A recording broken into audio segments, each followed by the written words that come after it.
Hey guys, it's Paige with Canine Companions, and I wanted to take a few minutes to talk about the prong collar as a training tool. The prong collar is an excellent training tool when used appropriately and properly placed on your dog.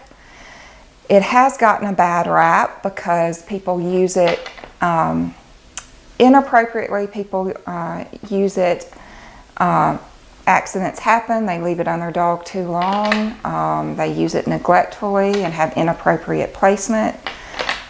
When you're educated and you use the tool appropriately under supervision, it can be a huge benefit towards training your dog. And so what I like to do is just talk about the prong collar in general. First of all, there are different sizes of prong collars. The size that I use most often is the small size.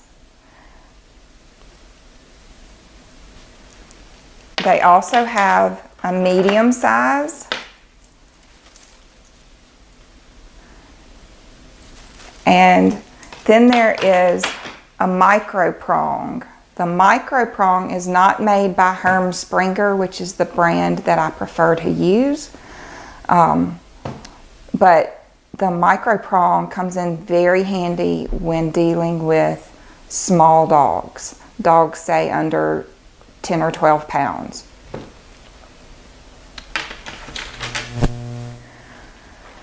As I said before, I like to use the small prong collar. I find that it is easier to manipulate. It doesn't take quite as much strength, finger strength, to connect and disconnect as the larger medium prong collar. Oops. You have to use a bit more strength for these bigger prongs. So I use the small size, and when you get ready to place the prong on your dog, you want to squeeze the two prongs on the open end, place them in the two loops of the prong in front of it, squeeze and push in. When you get ready to disconnect the prong, you can do it one of two ways. I like to put my thumb on the loop of the prong in front, push up and pull out. I'll do that one more time a little faster. Squeeze, place in, push down and pull out. The other way, you can use the Herm Sprenger brand. It's the only brand that has a flat plate in the middle. Some people like to use the flat plate to push down and pull the prong out. And then once again, squeezing the prongs and placing them in the holes of the flat plate. So that's how you connect and disconnect. The other thing you need to know is there is a swivel ring that swivels and turns on the chain, and there's also a round circular O-ring. When you attach your dog's leash, you want to be sure and attach it to the ring that swivels. If you attach it to the circular O-ring that does not swivel, you can twist and it can limit the effectiveness of the collar. It will twist your chain. The other great thing about a prong collar is it is self-limiting. When your leash is attached and you pull, it will only tighten so far. It won't continue to tighten and tighten and tighten. So the likelihood of it cutting off your dog's airway is extremely, well, it's just not there. It can only tighten so far. So those are the three sizes, small, medium, and micro. For those that have difficulty with finger strength, they do make adaptations to the prong. This one happens to be a buckle, and so you simply squeeze and pull out and then just push it in. You always want to make sure with the buckle that once you have secured it, give it a good little tug so that you know that it is tightly secured. The buckle can wear out on you, and so you need to keep a good eye on the status of your buckle. There are also a number of YouTube videos out there on how to modify your existing prong collar if you're having trouble with finger strength. There are other ways to do it. This is just one example. So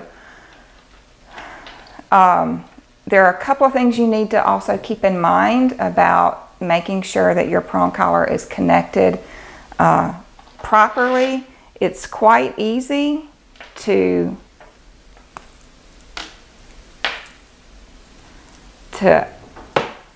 inappropriately connect it. You see, sometimes you can get one prong in there and then maybe it's not seated in the second loop, so it's not securely fastened, and you get to walking your dog and it easily pops out on you.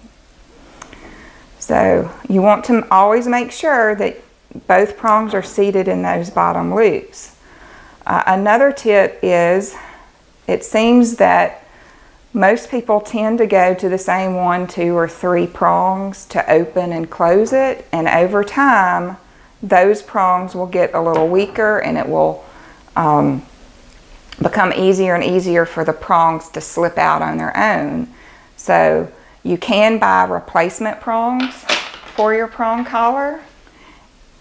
Once you have identified that you've got a couple of prongs that are too weak and are becoming a hazard, you just order a few more prongs to replace the worn out ones, and there you go. Also, if your dog grows and the prong collar becomes too small, you just add a few links in and enlarge it rather than having to buy a whole new prong collar.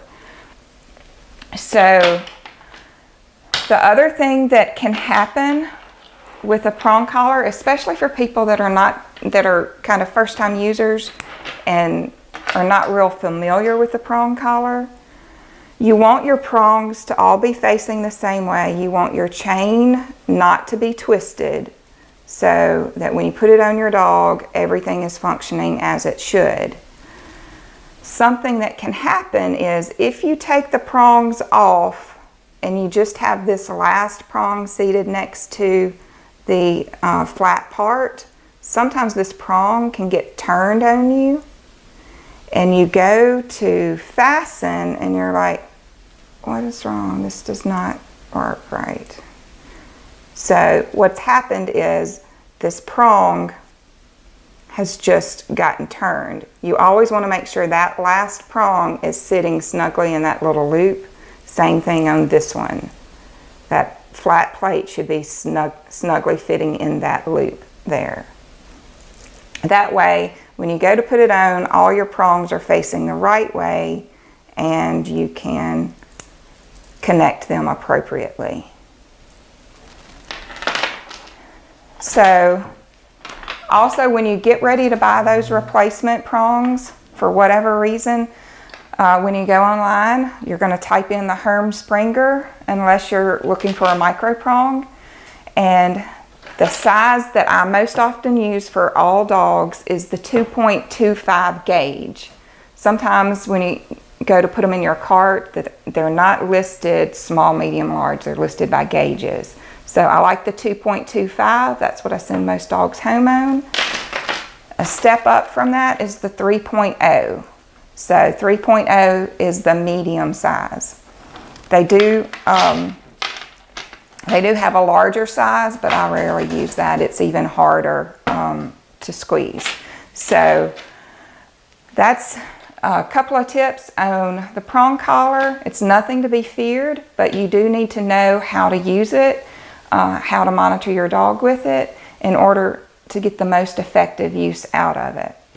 Stay tuned. We're going to do a follow-up video to this on proper placement on your dog.